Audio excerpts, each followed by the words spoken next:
There is something I have kept back from you until you were standing exactly here, at the fork in the road where every direction looks like a guess, and not one of them looks like me. Not the wide road you were taught to want. Not the safe one the people around you already chose. Not the straight lit road you keep asking me to roll out in front of your feet before you will agree to move them. Stay at the crossing a moment longer. Do not choose yet, because before these words are finished, I'm going to hand back to you the one thing you asked me for and quietly stopped believing I ever sent.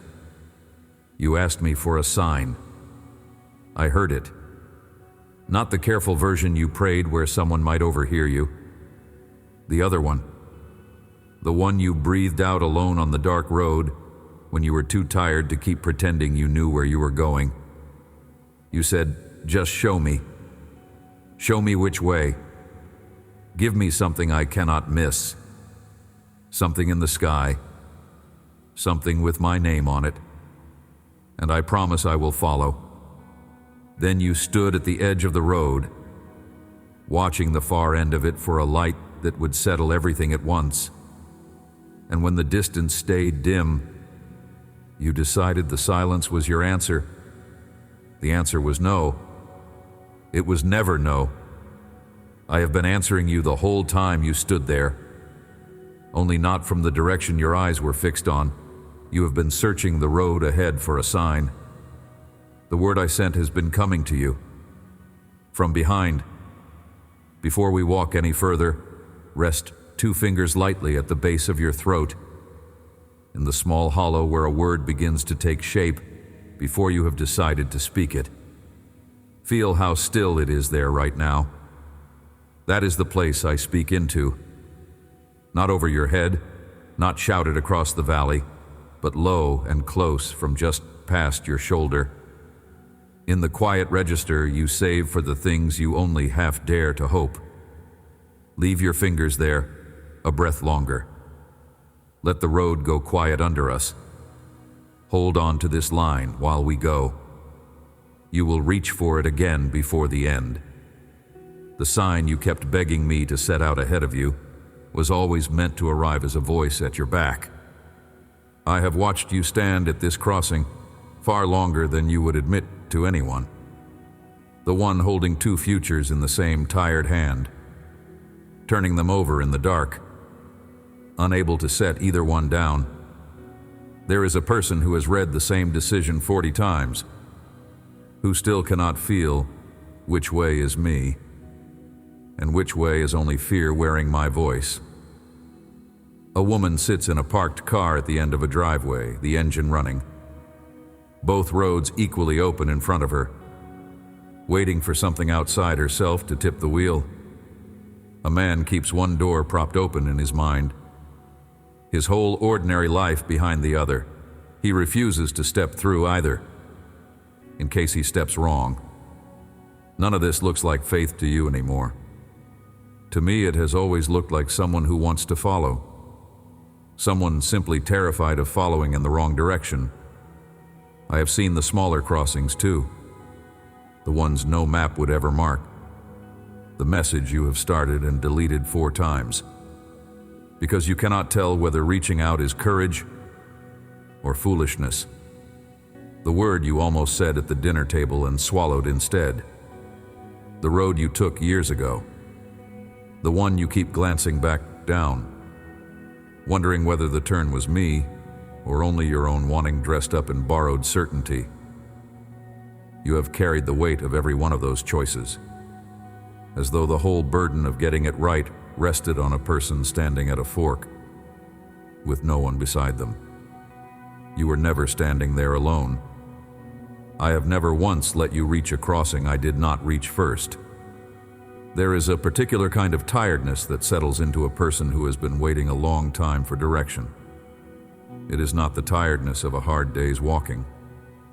It is the ache of standing still, of a body that wants to move, and a heart that will not let it, of asking the same question so many times the asking itself begins to feel like failing. You have watched other people seem to stride down their roads, with an ease you cannot understand. And you have quietly concluded that they must have received something you were passed over for, some clarity handed to them that never came to your address. I have not passed you over. I have not shown someone else the road and hidden it from you as a punishment. You have simply been listening in the one direction where my voice was never going to be. Notice how still the crossing is around you as you read this. That stillness has frightened you for a long time. You have read it as absence, as the sound of a house with no one home in it. I want to teach you to read it differently before we are done, because that same stillness is the exact condition in which a low voice at your shoulder can finally be heard. You could never have heard a whisper behind you, not over the noise of the spectacle you kept demanding out ahead. The quiet you have been calling abandonment is the room I have been waiting to speak into. And I have noticed how the asking wore thin.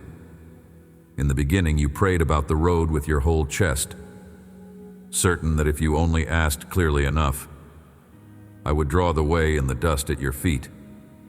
Later it shrank to a sentence, then to a few words pushed up toward the ceiling at the end of a long day. Then, some nights, to nothing but a held breath, and a hope you were too weary to shape into language. I caught every one of those, including the ones that never became words. The half-formed ache you assumed was too faint to count as prayer is the exact sound I leaned down closest to hear. So let me tell you plainly, what the God you have been waiting for is not, because the picture in your head has been costing you your feet. The God you were handed somewhere along the years hides the road on purpose. He waits to see whether you can guess it. That God keeps the directions locked in a drawer, and it calls your confusion a test of how badly you want them. That God stands at the far end of the path with his arms folded, watching you squint into the distance, withholding the one word that would let you move, until you have proven yourself worthy of being told. I want you to hear this slowly, that God is not me. I have never once enjoyed watching you lost. Where did that folded arm God come from, if not from me? He was built out of the human beings who made you earn everything else. Somewhere on the road behind you, there were people who let you feel their approval only when you guessed their wishes correctly. People who went quiet and made you find your own way back into their good graces, who treated love as a reward for reading them right. You learned the shape of them so young that you never questioned it.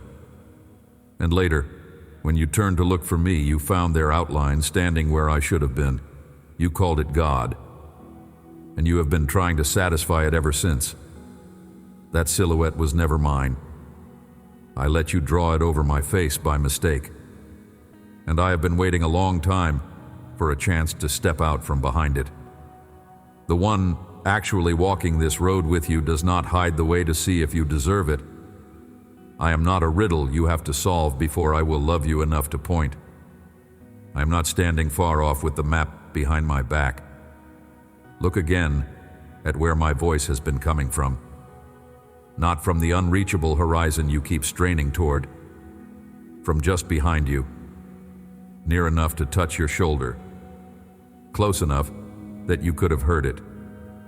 Anytime you stopped watching the distance long enough to listen at your back. There is an older wisdom about this than you have let yourself trust. It says the person who leans on the whole weight of their own understanding will exhaust it at the first real fork. But the one who leans instead on me, who lets me have the parts of the road they cannot see, will find the path made straight beneath them as they walk it. Read the order of that carefully. It is the opposite of how you have been living. It does not say you will see the straight road first and then step. It says you step in trust, and the straightening happens under your feet as you go. You have been standing still, refusing to move until the whole way was made clear. I have been telling you the way clears in the walking, not before it. This is the thing fear got exactly backward in you. Fear taught you that guidance is a spectacle out ahead, a burning light in the sky, a coincidence so loud it removes all risk, and that until you receive the spectacle, you are right to stand still. But a sign out ahead would only tell you the road exists. A voice behind you tells you someone is already on it with you, walking one step back, watching the very turn you are about to make. The first would end your uncertainty for a single moment. The second stays with you around every bend for the rest of the journey. Think about why guidance had to come this way and not the other. If I had given you the whole map, printed and finished, you would have folded it into your pocket and walked off without me, checking it at each fork, the way you check a stranger's directions, never again needing to hear my voice. You would have been guided and alone at the very same time. That is exactly what the folded-arm God would have wanted for you.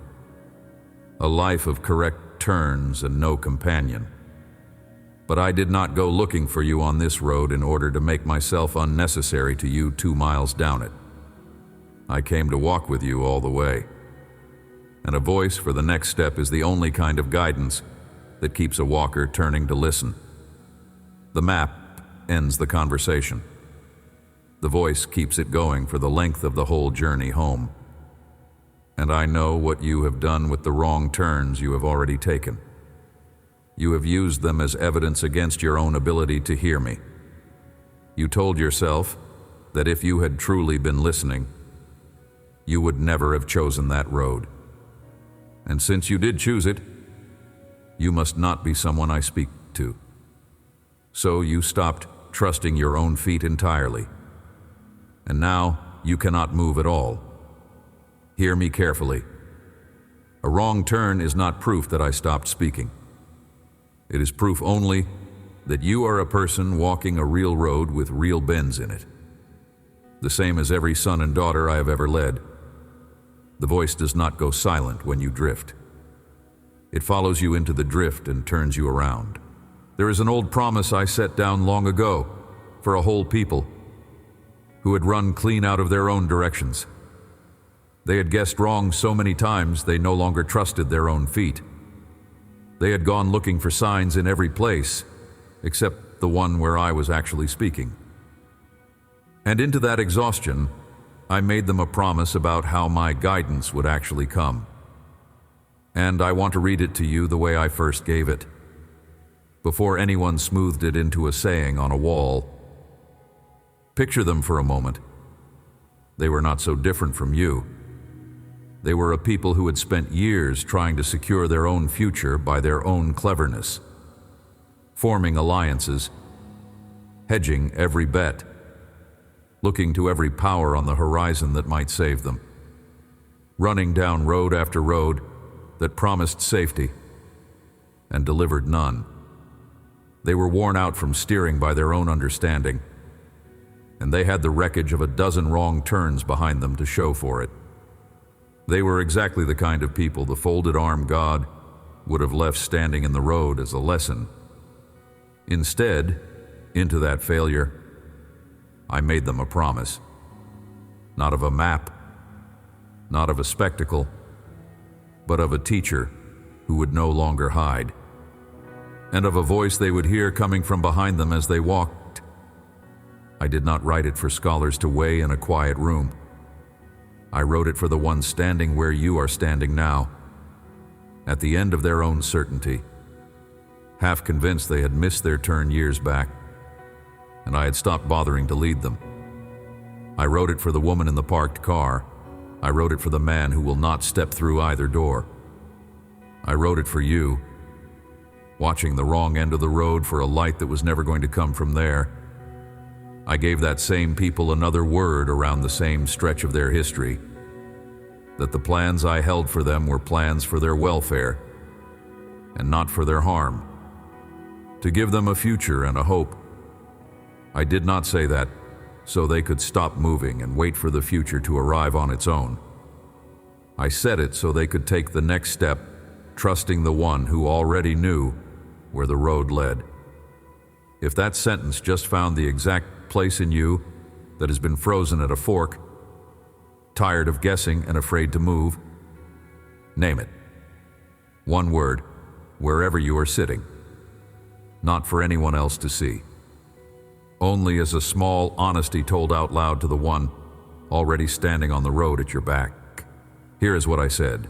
Isaiah chapter 30, verse 21. And your ears shall hear a word behind you saying, this is the way, walk in it, when you turn to the right or when you turn to the left. Say it again to yourself, slower. Let each piece of it land. Your ears shall hear a word behind you. Behind you. Not ahead, where you have been staring yourself blind. Behind, where a guide walks when the one being guided still has to be the one to take the step. I do not lead you the way a spectacle leads, flashing at the far horizon, leaving you to sprint toward it alone. I lead you the way a voice leads a traveler on a dim path, walking close at your shoulder, speaking only as much as the next step requires. Walk in it. Notice that the word only comes as you move. The promise is not that you will be shown the whole road laid out from here to the end, not before your foot lifts. The promise is a word for the step. And then, when you have taken it, a word for the one after. You have been standing at this crossing demanding the entire map before you would trust the first stride. I have been offering you a voice for the next stride, and the next, all the way home. That is not a smaller gift than the map. It is a far greater one, because a map would make you independent of me by the second mile. And I did not come this far to walk you toward a place where you no longer need to hear my voice. And hear the last piece, the tender one. When you turn to the right or when you turn to the left. I did not say the word comes only if you get it perfect. I said it comes at the turns, on either side, including the wrong ones. This is the part the hiding God could never have told you. It does not fit his folded arms. Even when you drift, even when you take the turn out of fear instead of faith, the voice does not fall silent and abandon you to the ditch. It keeps speaking, gently from behind, steering you back. You cannot wander so far to the right or the left that you walk out from under the range of my voice. Sit with how much freedom that one line hands back to you. You have been paralyzed at the crossing because you believed a single wrong step would carry you somewhere I could not reach, off the edge of the map, into a place with no more directions. But the promise is built for a walker who moves and sometimes strays, not for a statue too afraid to lift a foot. The correction is written into the guidance. That means you are allowed to move before you are certain. The certainty was never the condition of being led. The listening was. A traveler who takes the next honest step and keeps his ears open at his back is far safer. Safer than one who stands frozen at the fork, insisting on a guarantee I never promised to give in advance. And notice what kind of nearness this is. A signpost does not know your name. A map does not care whether you are afraid. But a voice speaking your next step from just behind your shoulder is a person. Present, attentive, close enough to have seen the tremor in your hand before you took the turn. This was never only about information. It was about company. The deepest thing I am promising you at this fork is not merely that you will know the way. It is that you will not walk it by yourself. Return with me now to the fork where this whole message began. You were standing there certain that my silence up ahead meant one thing, that I had left you to choose alone in the dark. But I was never up ahead. I have been the word at your back the entire time, close enough to steer you, patient enough to wait for your foot to lift. The sign you asked me for was not withheld. It simply came from a direction you had trained yourself never to check. One more thing is folded into the shape of that verse, and it is the reason the whole picture finally holds together. A voice behind a traveler is the voice of one who has already been where the traveler is going. You do not stand behind someone on a road you have never walked. You stand behind them because you have seen the bend ahead, because you know which fork drops off and which one leads home, because you have covered this ground already and now walk it a second time for their sake. That is where my voice speaks from, not from ignorance guessing alongside you, from the far side of the very road you are afraid of, doubled back to walk it again at your shoulder. And this is why the promise holds, why it is more than a comforting saying for a hard season. The one speaking from behind you once walked the whole road himself. My son called himself the way, not a signpost pointing at the way from a safe distance, but the road itself, laid down under your feet. He walked it all the way into the dark place where every road seems to end, into the silence you fear most, and he came up out of it on the far side into morning. So when I tell you there is a way through the fork you cannot read, I'm not pointing at a path I have never traveled.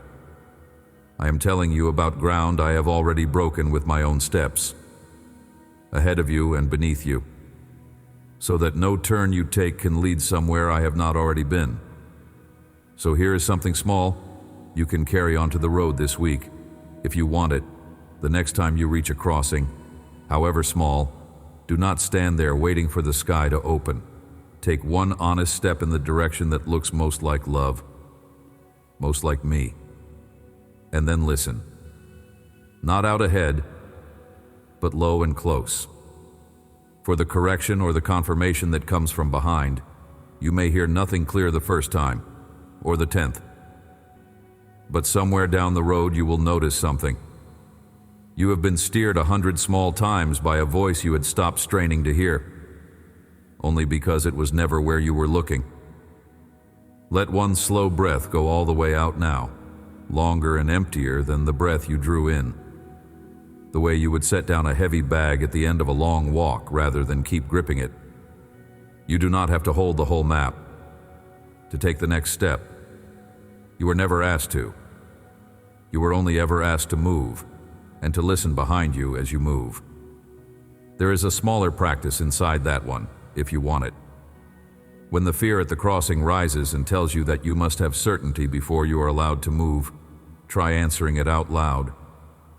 Low, in that hollow at your throat, where a word begins. Tell it the truth you keep forgetting. The way clears in the walking. You do not have to say it with any feeling behind it. Say it the way you would read a direction back to someone to make sure you heard it right.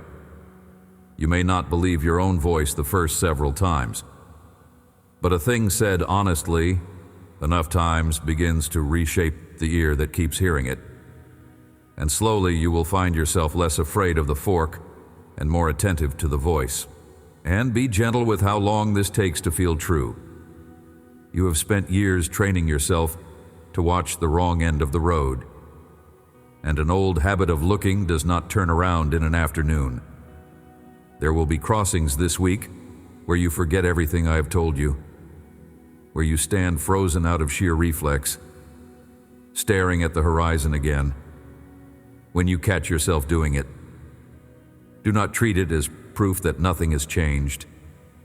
Treat it as the exact moment to turn your listening around. One more time, toward the voice at your back. The turning of your attention is the whole of the work. You will do it clumsily, over and over, and each time you do it, you will be learning the sound of me a little better. I am not asking you to feel brave at the fork. Bravery was never the requirement. The requirement was only ever a willingness to take one small, honest step while keeping your ears open behind you. A single step in the direction that most resembles love is enough for me to work with. I would rather have you moving imperfectly and listening than standing perfectly still and certain, because the one who moves and listens is on the road with me, and the one who stands still and waits for a spectacle is still trying to be led by a God who does not exist. And do not measure my nearness by how clear the road looks from where you stand. A confusing stretch of path is not evidence that I have gone silent. A season where you cannot see 3 steps ahead is not proof you took a wrong turn and forfeited my voice. The fog is only fog, here for a stretch and gone again. The voice behind you is not the fog. It does not depend on visibility, and it has not stopped speaking just because you cannot yet see where the road bends.